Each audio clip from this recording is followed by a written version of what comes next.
The Stranger in the Woods by Micheal Finkel. The genre is biography nonfiction, and this book will change your view on life. Christopher Knight, a shy but intelligent 20-year-old man, left his home and disappeared into the woods for 3 decades, which was 27 years, with not one single conversation with another human being. He didn't leave out of anger at the world, but simply because he preferred to be alone. This book explores his motivation to live a life of loneliness and impact on this isolation had on him and the community around him. He survived off stealing food and supplies from nearby cabins. He lived in brutal environments. He soon had to learn how to live in society again, but everyone knows about him this time.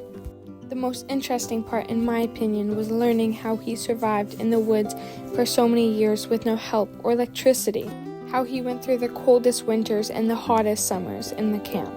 How he adapted from being alone for so long and going back to society right to jail and being famous for being the hermit just discovered. The central figure in this story is Christopher Knight, a complex and mysterious man who voluntarily vanished from society at the age of 20. He ended up alone in the woods for almost 3 decades, survived by stealing food and supplies from close cabins.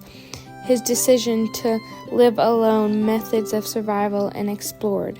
And Christopher Knight's family in the book, Knight's family background, like their relationships with his parents and siblings, and looks into his early life and what factors that may have influenced his decision to leave society. The book looks at the community where the Knight lived, their encounters with him, their reactions to his presence, their effort to understand his motives and be there for him and his family. The setting. The story takes place in a remote woods of the North Pond, Maine, U.S. from 1986 to 2013. The writing and the narrative. Combination of journalism with elements of narrative nonfiction to tell a captivating tale of Christopher Knight's solitary existence in the middle of Maine wilderness.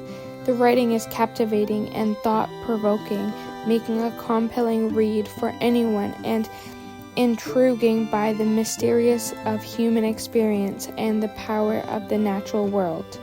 To connect to the big ideas, some career successes related to this reading is learning more vocabulary and learning about other people's perspective in life. Overall, after reading, I realized I liked reading, and this book can do that to you too. Big idea throughout the book is how we see the different world views and what identify and the way people, especially with Christopher Knight, interact with the world. These views have influenced my values that I know how much I have.